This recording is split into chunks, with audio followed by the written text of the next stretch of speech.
terlanjur menikahi pacar ternyata dahulu pernah berzina. Ya, berkembang dua pemahaman yang saling bertolak belakang. Ada sementara kalangan yang mengharamkan pernikahan bagi pelaku zina dan kebalikannya ada kalangan yang membolehkan orang yang berzina untuk menikah. Satu, pendapat yang mengharamkan. Pendapat pertama adalah pendapat yang mengharamkan total untuk menikahi wanita yang pernah berzina. Paling tidak tercatat ada Aisyah, Ali bin Abi Thalib, Al-Bara' dan Ibnu Mas'ud yang diriwayatkan berpendapat demikian. Para pendukung pendapat ini mengatakan bahwa seorang laki-laki yang menzinai wanita maka dia diharamkan untuk menikahinya. Begitu juga seorang wanita yang pernah berzina dengan lelaki lain maka dia diharamkan untuk dinikahi oleh laki-laki yang baik bukan pezina. Bahkan Ali bin Abi Thalib mengatakan bahwa bila seorang istri berzina maka wajiblah pasangan itu diceraikan. Begitu juga bila yang berzina adalah pihak suami. Dalil yang digunakan adalah teks berikut ini. Az-zani la yankihu surat An-Nur ayat 3. Selain itu, mereka juga beralih dengan hadis dayus, yaitu orang yang tidak punya rasa cemburu bila istrinya serong atau berselingkuh dan tetap menjadikannya sebagai istri. Salasatul la yanzurullahu azza wa jalla ilaihim yaumal qiyamah. Tiga golongan yang tidak Allah melihat mereka di hari kiamat. Al-aqu liwalidayhi, anak durhaka kepada orang tua, wal mutarrajilati, wa wanita yang menyerupai laki-laki, wadayus, dan laki dayus yang tidak cemburu istrinya berselingkuh. Hadis riwayat Nasa'i. Thalathatun qad haramallahu tabaraka wa ta'ala alaihimul jannata mudmirul khamar wal 'aqu wad dayus alladhi yuqirru fi ahli al khubatha. Tiga yang diharamkan Allah masuk surga, orang yang ketagih arak, si peneraka ibu bapa, dan si dayus yang membiarkan maksiat dilakukan oleh ahli keluarganya. Haris riwayat Nasa'i. Kalau pakai pendapat ini pernikahan Anda memang haram tapi hukumnya masih tetap sah. Artinya meski salah dan berdosa, ikatan resmi suami istri yang telah Anda bangun tetap masih utuh. Dua pendapat yang membolehkan jumhur ulama. Jumhur ulama.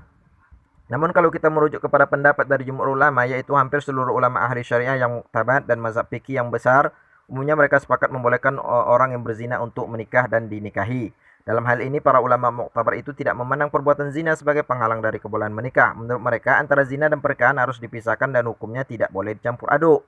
Zinanya sendiri memang perbuatan haram dan terlarang, tidak ada satupun ulama yang berbeda dalam masalah ini. Bahkan sudah menjadi ijma' seluruh ulama bahwa pelaku zina terkena hukum hudud yang berat yang sudah ditetapkan langsung lewat wahyu Al-Quran dan juga sunnah. Al-Quran cambuk 100 kali. Dalam Al-Quran disebutkan bahwa hukuman pezina adalah dicambuk 100 kali bagi pelakunya. Maksudnya apabila pelakunya seorang ghairu muhsan atau belum menikah. Itu surat An-Nur ayat 2. B. Hadis hukuman mati. Sementara itu dalam hadis disebutkan bahwa apabila pelaku zina itu seorang yang muhsan atau sudah menikah, hukumnya lebih berat lagi yaitu dirajam hingga mati. لا يحل دم امرئ مسلم يشهد أن لا إله إلا الله وأني رسول الله إلا بإحدى ثلاث النفس بالنفس والثيب الزاني والتارك لديني المفارق للجماعة. Tidak halal darah seorang muslim yang bersaksi tidak ada Tuhan selain Allah Muhammad Rasulullah kecuali melalui tiga sebab: nyawa dengan nyawa atau qisas sayyib, orang yang sudah menikah yang berzina, dan orang yang meninggalkan agamanya memisahkan diri dari jamaah umat Islam. Hadis riwayat Bukhari. Intinya zina itu haram dan hukumnya sangat berat. Namun para ulama sepakat bahwa lepas dari dosanya, zina itu sendiri tidak menyebabkan keharaman dalam pernikahan. Maksudnya antara zina dan menikah tidak saling berhubungan, masing-masing berdiri sendiri-sendiri. Memang benar ayat ketiga dari surat An-Nur di atas secara lahiriah berkesan melarang menikahi orang berzina, baik laki-laki ataupun perempuan. Tapi para ulama dengan tegas menyebutkan bahwa larangan itu tidak ada kaitannya dengan hukum halal pernikahan mereka. Mereka mengatakan bahwa ini dipahami dari ayat tersebut bukanlah mengharamkan untuk menikahi wanita yang pernah berzina, bahkan mereka membolehkan menikahi wanita yang pezina sekalipun. Lalu bagaimana dengan lafaz ayat yang zahirnya mengharamkan itu? Para fuqaha memiliki tiga alasan dalam hal ini. Hurrima berarti makruh. Dalam hal ini mereka mengatakan bahwa lafaz hurrima atau diharamkan di dalam ayat itu bukanlah pengharaman namun tanzih, dibenci. B. Khusus kasus mirsad. Selain itu mereka beralasan bahwa kaulah memang diharamkan maka lebih kepada kasus yang khusus saat ayat itu diturunkan, yaitu seorang yang bernama Mirsad Al-Ghanawi yang menikahi wanita pezina. C. Ayat mansukh. Al-Imam Syafi'i wafat di 150 Hijriah. Dalam kitabnya menuliskan sebagai berikut: ikhtalafa ahlut tafsir fi hadhihi al-ayah ikhtilafan mutabayinan walladhi yushabbihu 'indana wallahu a'lam ma qala Ibnu Musayyib hiya al-mansukhah naskhatuha wa ankihul ayyama minkum was-salihina min ibadikum wa imamikum. An-Nur ayat 32. Fahiya min ayyamil muslimin fa hadza kama qala Ibnu Musayyib insyaallah wa alaihi dalailu min kitabus sunnah. Para ahli tafsir berbeda pendapat sangat jauh tentang ayat ini dan ada yang merupakan pilihan kami wallahu alam apa yang dikatakan oleh Ibnu Musayyib bahwa ayat itu sudah dihapus atau mansukh.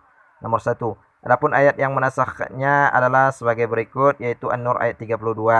Pendapat ini juga merupakan pendapat Abu Bakar Siddiq, Umar bin Khattab, dan fuqaha umumnya. Mereka membolehkan seorang untuk menikahi wanita pezina, dan bahwa seorang pernah berzina tidaklah mengharamkan darinya dari menikah secara sah. Pendapat mereka ini dikuatkan dengan hadis berikut.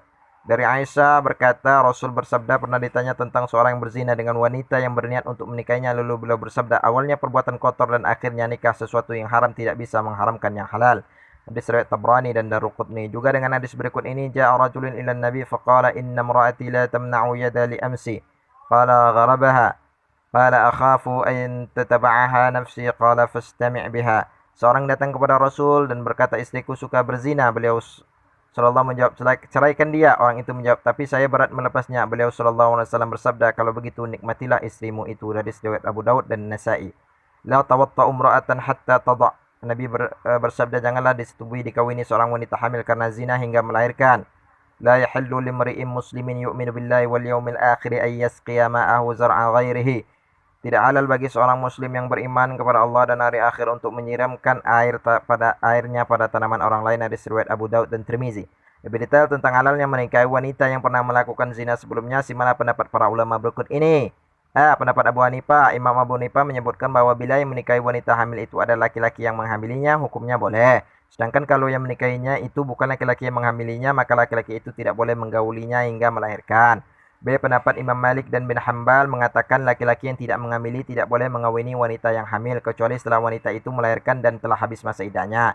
Imam Ahmad menambahkan satu syarat lagi, yaitu wanita tersebut harus tobat dari dosa zinanya. Jika belum tobat dari dosa zina, maka dia masih boleh menikah dengan